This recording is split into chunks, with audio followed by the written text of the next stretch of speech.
விசேட செய்தி ஒன்றோடு உங்களை இணைத்துக் கொள்கிறோம். இஸ்ரேலினுடைய அரசாங்கம் ஹவுதிகளிடம் சரணடைந்துள்ளதாக சர்வதேச செய்திகள் தெரிவிக்கின்றன. ஏன், என்ன காரணம்? இவற்றை முழுமையாக பார்ப்பதற்காக தான் இந்த காணொலியோடு உங்களை இணைத்துக் கொள்கின்றோம். இஸ்ரேலினுடைய மிகப்பெரிய துறைமுகம் என்று சொல்வதனை விட செங்கடல் பிராந்தியத்தில் இருக்கக்கூடிய இஸ்ரேலினுடைய ஒரே ஒரு மிகப்பெரிய துறைமுகம் எய்லட் துறைமுகம். அந்த துறைமுகம் சில நிமிடங்களுக்கு முன்னர் கூட நாங்கள் பெரிதொரு விசேட செய்தி உங்களுக்கு வழங்கியிருந்தோம். அதில் அவர்கள் மீது கூட தாக்குதல் நடாத்தப்பட்டிருந்தது என்று தெரிவித்திருந்தோம். அது உடனடியாக அமலுக்கு வரும் வகையிலே இஸ்ரேல் அரசாங்கத்தினால் கைவிடப்படுவதாக அறிவித்திருக்கிறார்கள்.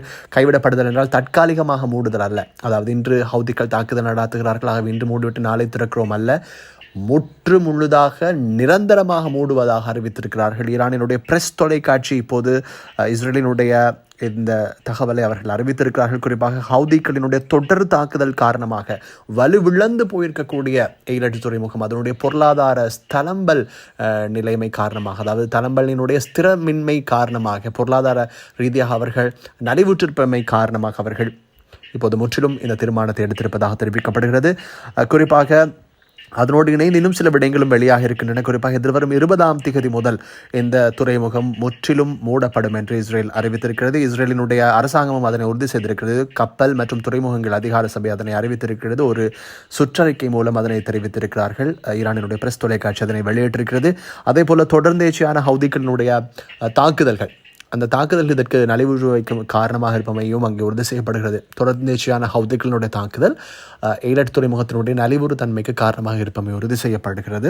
குறிப்பாக எய்லட்டிலே அவர்கள் ஏற்படுத்தி இருக்கக்கூடிய, அதாவது தடங்கல்கள் காரணமாக அந்த துறைமுகத்தோடு தொடர்பினை பேணுகின்ற பாரிய அளவு கப்பல் சேவைகள் இடம்பெறாமை காரணமாக அது நஷ்டத்திற்குள்ளாகி இருப்பதாக தெரிவிக்கப்படுகிறது. எனவே கடன்களை மீள செலுத்த முடியாத நிலைக்கு அவர்கள் தள்ளப்பட்டிருப்பதாக தெரிவிக்கப்படுகிறது. இதன் காரணமாக அந்நகரத்தினுடைய மாநகராட்சி என்ன செய்திருக்கிறது என்றால், குறித்த துறைமுகத்தினுடைய வங்கிக் கணக்குகளை முடக்கியுள்ளதாக சர்வதேச செய்திகள் தெரிவிக்கின்றன.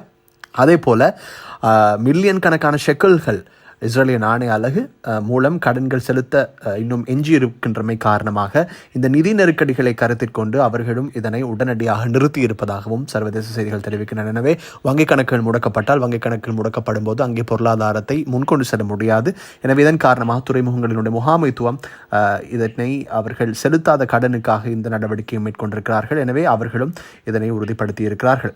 இதேவேளை இஸ்ரேலினுடைய தேசிய, அதாவது நேஷனல் எமர்ஜென்சி அத்தாரிட்டி என்று சொல்வார்கள், தேசிய அவசர அதிகார சபை, அதை இடர் முகாமைத்துவ அதிகார சபை என்றும் கொள்ளலாம், அது தெரிவித்திருக்கிறது, இதனை உறுதிப்படுத்தி இருக்கிறது. ஆகவே இதனுடைய பிரதிபலனாக அந்த, அதாவது துறைமுகத்துடனான கப்பல் போக்குவரத்து மற்றும் பொருளாதார நடவடிக்கைகள் அனைத்தும் உடனடியாக எதிர்வரும் ஞாயிற்றுக்கிழமை முதல் உடனடியாக நிறுத்தப்படும் என்றும் அவர்கள் அறிவித்திருக்கிறார்கள். இது உண்மையிலேயே இன்னொரு புறத்தில் சொல்ல போனால் இஸ்ரேல் ஹவுதிகளிடம் சரணடைந்திருக்கிறது என்பதுதான் அதனுடைய அர்த்தம்.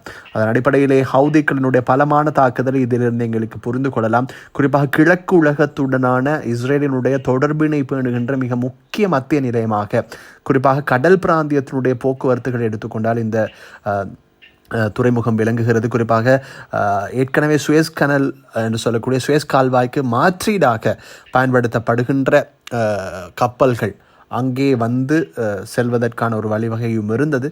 என்ற போதிலும் கூட இப்போது 2023ஆம் ஆண்டிலிருந்து ஹவுதிகள் நடாத்துகின்ற தாக்குதல்கள் இந்த துறைமுகத்தை முற்றிலும் கைவிட்டு செல்வதற்கு அவர்களுக்கு இப்போது ஏற்பட்டிருக்கிறது. பல கப்பல்கள் மூழ்கடிக்கப்பட்டிருந்தன, பல கப்பல்கள் சிறைபிடிக்கப்பட்டிருந்தன, பல கப்பல்கள் அழிக்கப்பட்டிருந்தன பகுதி அளவில். இப்படிப்பட்ட காரணங்கள் காரணமாக இந்த துறைமுகம் இப்போது இந்த நிலைமைக்கு தள்ளப்பட்டிருப்பதாக தெரிவிக்கப்பட்டிருக்கிறது. குறிப்பாக இஸ்ரேலினுடைய பொருளாதாரத்தில் மிகப்பெரிய தாக்கத்தை செலுத்துகின்ற இந்த துறைமுகத்தினுடைய 80% நஷ்டத்தை 2024ஆம் ஆண்டு பதிவு செய்திருப்பதாக த மார்க்கர் சஞ்சிகை செய்தி வெளியிட்டிருக்கிறது. அதனைத்தான் நாங்கள் கூற விழைந்தோம். அதாவது எய்லட் துறைமுகத்தினுடைய பொருளாதாரத்தில் 80% இல்லாமல் போயிருக்கிறது. அதுவும் மிக முக்கியமானதாக இருக்கிறது. ஆகவே இந்த தகவல்களை உங்களுக்கு வழங்குவதற்காக இணைந்து கொண்டோம். தொடர்ந்து மனிதர்கள் அன்பான நேயர்களே.